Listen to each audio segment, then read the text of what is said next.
Welcome, greetings. Come into my living room. We're going to have a little bit of a jam today. Welcome to another episode of So You Think You Can Compose. And this one is a workshop, so it's an interactive. You're going to have to be near your keyboard or piano because we're going to be going back and forth with some themes based on the visionary William Shakespeare. Much Ado About Nothing, Much Ado About Nothing, Othello, Romeo and Juliet, Hamlet, just to name a few. This guy was an amazing playwright, poet, a writer, one of the greatest writers of the English language. You know more about him than I do, I'm sure. So I'm curious how, though, we're going to translate some of his characteristics into music. You want to join me? All right, let's jump straight into it. Here are the 5 themes that we're going to play around with. Theme 1 is his poetic language and setting the scene, right?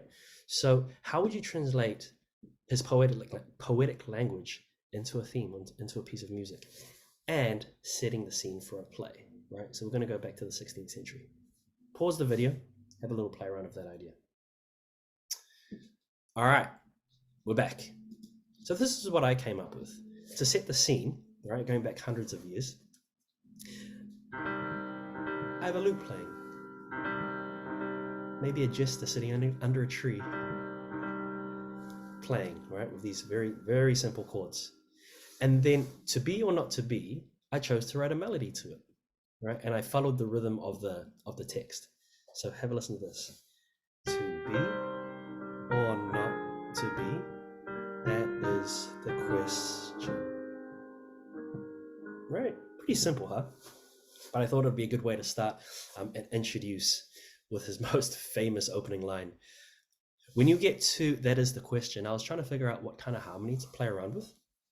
I think a very calming harmony for that is the question is going from chord 1, minor chord, so C minor, to chord 6.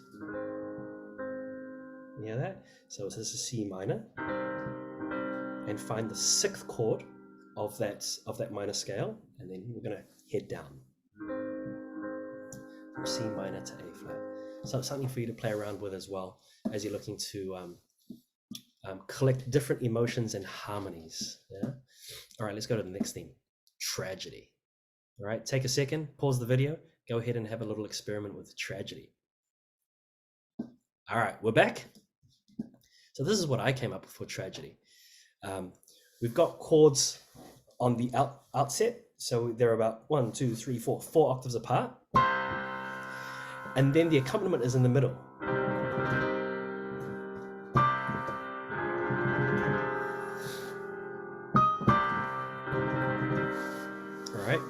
So I thought that this idea of stretching out and then coming straight back into the middle was very intense. And this tremolo kind of strikes fear into the listener. All right.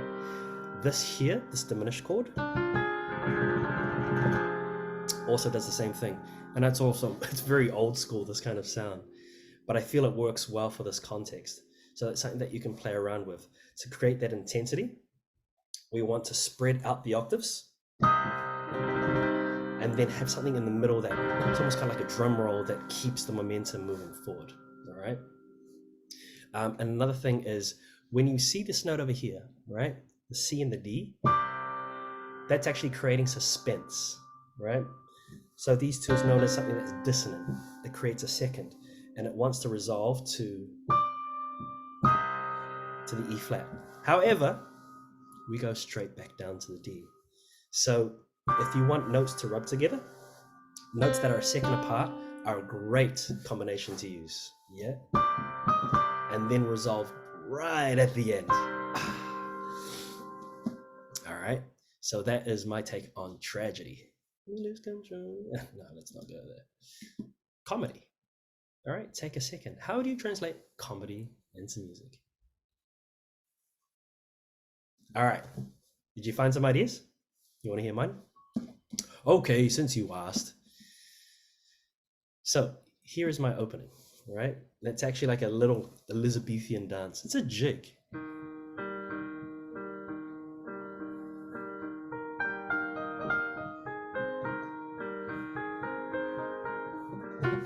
Oopsie. See that? So the first thing that I did is you create a melody. It's a very beautiful melody and it sets the scene. We're in a serene paradise. And then I just take minor seconds, so notes that are very close together, a half step, and they just jump out of nowhere. I think that's kind of funny, right? Because you catch the person off guard. And what is comedy? Catching someone off guard. What about this one here? A misleading melody. So this here should be played like this. If we're going from measure 43.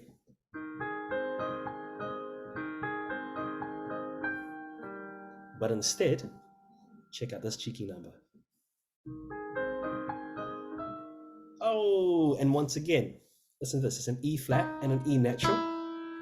Makes a minor second. That dissonance kind of hurts the ear, but it's also kind of funny because you've set the scene and then, uh-oh. And this here is classic. The wah, wah, wah, wah. I had to put that in there. All right. So these are two ways that you can play around with. You create a melody and then you hop out of nowhere with notes that are clashed together. Or you mislead the melody with a note that also creates a dissonance. All right. Okay, let's continue going. Well, as you know, his plays have been cemented in history. They're still studied, still performed to this day. And so if you were to represent this idea of them being historical, showing their place in history, how would you do that? All right, pause, give it a go. All right, we're back. So this is my interpretation. Listen to this.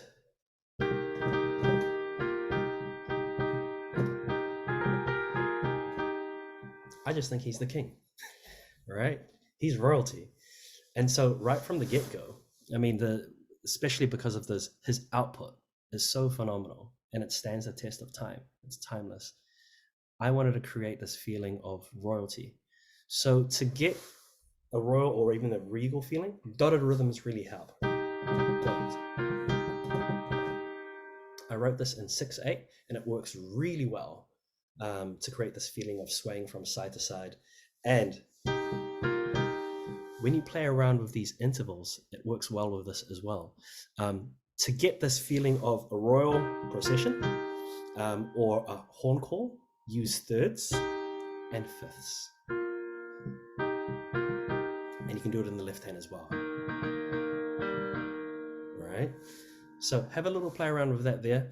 I know it might not be your interpretation of something that's historical, but if you feel that he is considered as royalty, play around with this idea of dotted rhythms and also use intervals of thirds and fifths. Okay. Oh, last but not least, we have to celebrate this man and his output. We have to have the celebration of his art, of his drama, of his comedy, and his offering to the world. So to create a celebration, it's the same idea, right? The dotted rhythms, but listen to my harmony.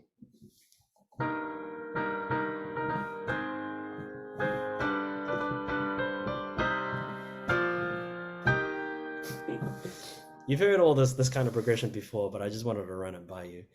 So basically, let's just start on G, right? We're going to start on G. We're going to go up 4 notes to C. We're going to go down 1 to B flat. We're going to go back up to E flat. G, C, B flat, D. All right. So let's see if we can do this with another key. Let's start on C. Up 4, down 1, up 4, down 1, up 4. Let me show this to you again, right? And what we're going to do is we're going to do this in the key of C major. Every chord that you play is going to be a triad, right? A tonic triad. So listen to this here. Chord 1, C major. Up 4 to F. Down 1, and this is important, we're going to make this one a major chord. This is chord 3. Up 4 to A. Down 1 to G. And up 4 to C. That climb going up 4 and down 1, I feel really gets things exciting. So definitely play around with that there. So we're going up 4, down 1.